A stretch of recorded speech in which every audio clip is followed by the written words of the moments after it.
Good afternoon. I'm here in the Dusit area, and again I'm gonna have a look at the new park that's dedicated to the late King Rama IX.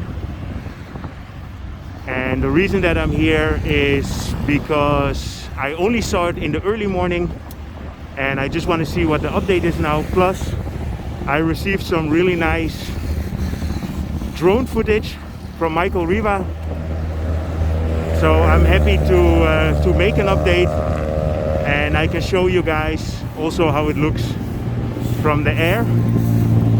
It's in the middle of the day. It's around 1:30. It's nice and hot. The sun is shining.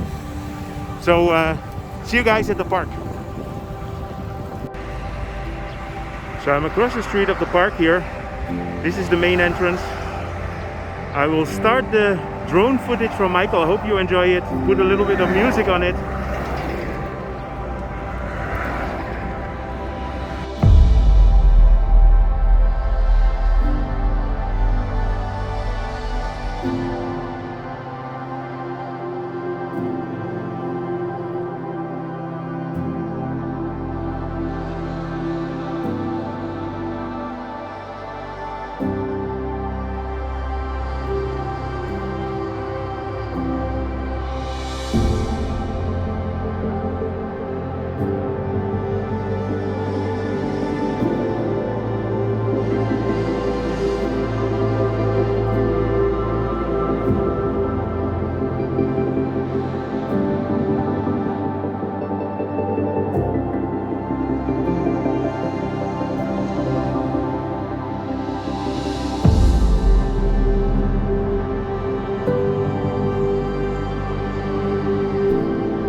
So I will leave you here with a pretty cool view of the Bangkok skyline in the early morning. I think this is quite unique. So I hope you enjoyed this update. If you enjoyed this update, feel free to subscribe. Drop me a line. You can press the like button also if you want. And see you guys in my next video.